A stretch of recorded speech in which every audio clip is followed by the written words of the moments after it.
Caroline Rifkin. We're here at ASDIN 2025 in Grapevine, Texas.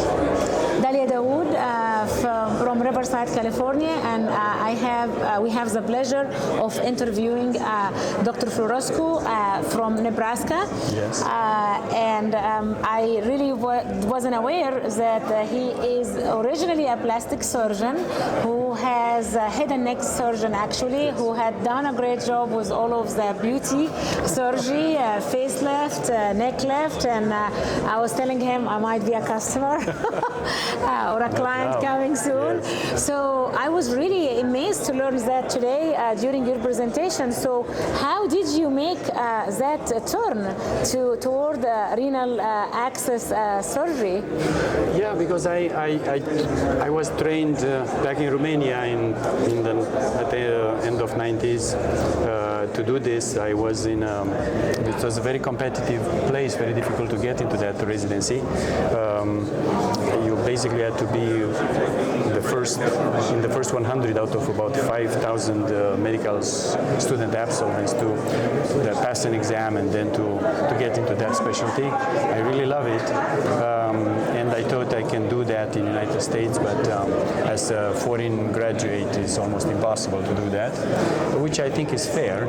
And then I had to stay to do internal medicine. I wanted to stay with my wife to do a residency together. She was we are colleagues. She wanted to do internal medicine, so I did internal medicine, then specialized in nephrology, and then I've seen the opportunity with interventional nephrology, so specialized into that.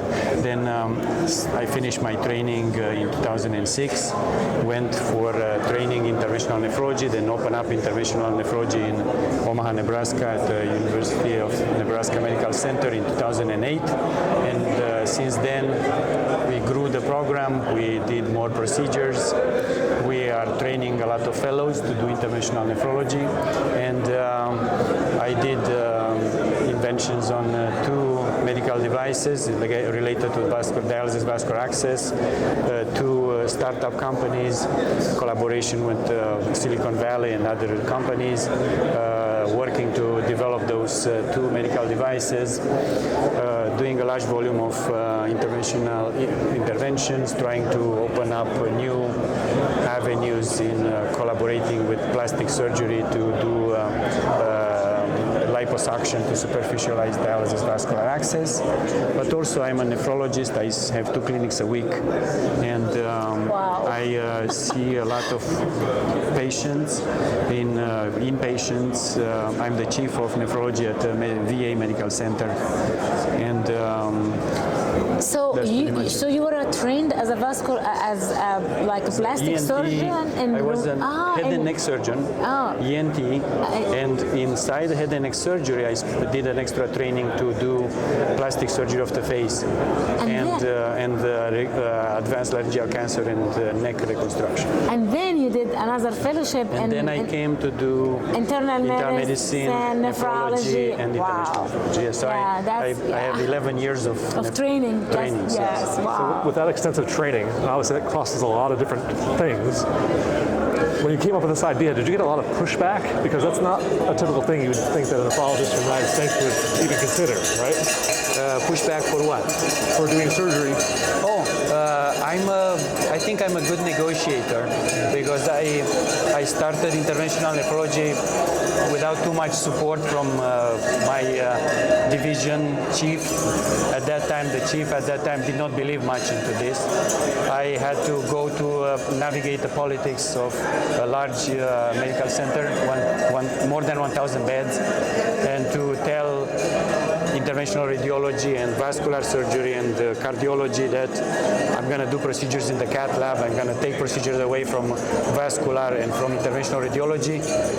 Probably it was a lot of pushback at the beginning. But then I was the only interventionalist for many years. And I did that on my own time, keeping up with other clinical activity that I've been doing and working long hours, but paid off. People love us. I never had problems. I made friends out of the people that I took procedures away from. And then I got on board also the plastic surgery for the liposuction. And that's a wonderful story. Would you like to share with us some about your medical devices you're inventing? Yes, the first one, 2010, I came to realize that fibrous sheet will form around all the catheters because I found an article from 1970 when I had to go to the library to find it because it was not on the internet, where they took dead people in a hospital in the 70s, actually end of 60s, and they looked and they had catheters, they died with catheters, and they looked and they pull it out and they see what happens inside the veins, and all of them they had fibrous sheets along the entire length of the catheter, and that told me fibrous sheet is everywhere. And we had at that time discussions, okay, why the catheters don't work, they think thrombosis, but it was not a thrombus, and then I realized, fibrous sheet is a given, it's everywhere. So then I came up with this idea of if you combine a dialysis catheter that looks kind of like palindrome, and in between the tips you add a deflated 10 millimeter diameter balloon about 3 centimeters long, and you have a third port that you can inflate that balloon. So instead of replacing the catheter when the fibrous sheet is impeding the catheter function, why don't you inflate that catheter with 2 cc's of saline, break the fibrous sheet at the tip, deflate the catheter, and that will work.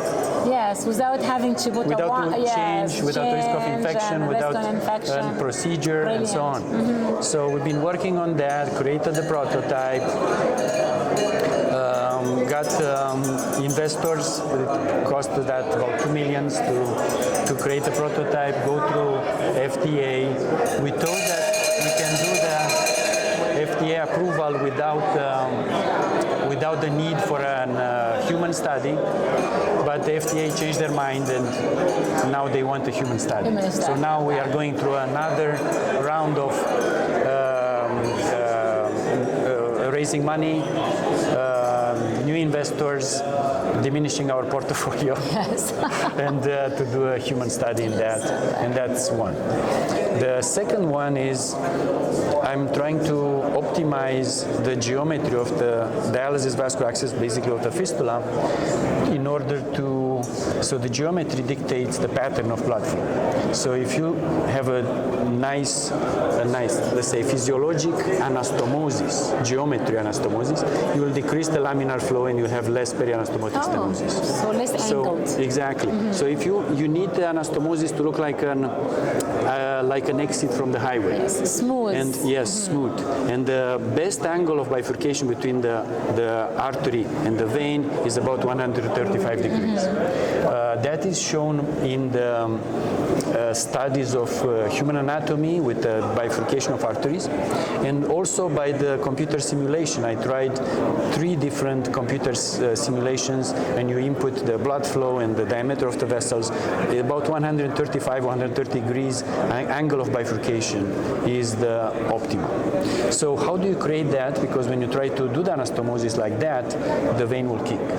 So I was thinking, okay, you can put an external scaffold, but then how you get rid of that? So then I came up with this stent/coil that is resorbable. You place it into the open vein, keeps the vein open and gives some structural rigidity. No, then the vein, you turn it around, you create anastomosis the way you like, the 135 degrees, the fistula, and you sew it in place. And the fistula, after that, and the material of the stent disappears, goes away in 4 weeks. It's a resorbable material based on magnesium. That's amazing, sir. And we developed a new deployment device. Again, 3 patents for this invention. We are working now. I came up with for the catheter. I developed an animal model to place a dialysis catheter to keep it for months in a pig. Nobody knew how to place that in a pig. So I figured it out. I'm the only person in the world, I think, that I dialyzed the pig. And Yeah. then we did this in an animal model. The fistula is done in an animal model, large sheep, that many people are using now in the world. Even now, somebody came to me and say, "Oh, I use your animal model for my invention." And so for this to demonstrate the concept of this, we use a large black-faced sheep with long legs, and we create fistulae. On one leg is a control, one leg is this fistula with this device, and we create the geometry. It's easy to create whatever geometry you want because that vessel will stay open and is not going to kink, and you can put it the way you like. And yes, it disappears, it resorbs in 4 weeks, and then you create your own anastomosis. Now we have to do another round of sheep study, and then another round of raising funds to do the human study. Yes. So. Well, that's very impressive, and thank you so much for sharing. I mean, I was reading a little bit about you, so I can introduce you for the case discussion, and I read that you have several patents, and I was like, let me learn about that. But it's really take a lot of dedication. It sounds like you dedicated your most of your life for the science behind vascular access. What was your motive? No, I like to tinker, and this is why I think I'm good with kind of 3D imagining things, and I'm good at negotiating because you see, in order to do all those things, and when you are tired with what you are doing, day to day, and then you have to negotiate on millions of dollars, how you're going to share the splits, and you talk with people from the industry, with investors. It's a completely different world. It's a completely different environment than the academics. There are no politics. You talk straight talk. You need to know what you're talking about because they are giving you their hard-earned money and they want to make more. More, absolutely. And it's eye-opening how constructive are. And you talk with people who net worth of 250 millions, and they want to put their money into this, and they pull a chair by you, take a piece of paper, okay, show me. And this is so nice. It's a new, it's a different world, It's a different world that we don't go into. Don't go into. And this crazy environment, we are not prepared for this, and it's very easy to make mistakes. Yes. And I made plenty, I learned plenty, and we are still in business. Brian? Again, very inspiring story, a lot you've had to go through. With innovations, would you have any kind of advice for people who are training now, who are coming out, if they have ideas for innovations? Yes, I think everybody should start, and I've been asked to give talks at in Silicon Valley about innovation, and talking maybe to the bioengineering students. And the way it is, in my opinion, the innovation comes from necessity. So you have to become an expert in your whatever field is. You identify areas where things are not well taken care of. And then after you do that, you come up with your own idea. You might be surprised that somebody else thought about this before you. And then try to sort of figure out what works, and then come up with an idea. You will need help. You need people that you trust. You need people that they don't want to rip you off. You have to understand the business aspect as well. You don't want to work hard and to be the only one doing that, and when you realize the way the money is split, your share is 1%. So it's a 3D, chess game.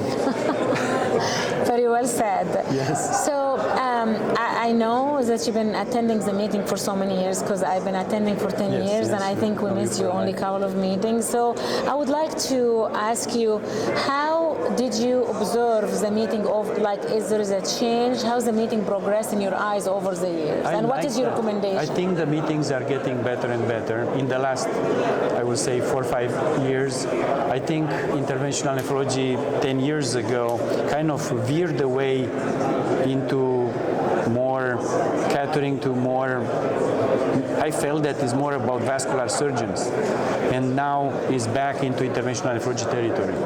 And I think the ASDIN is doing a great job with that. I really want to congratulate them. The organization, what you guys are doing is amazing. I know it's not easy. I'm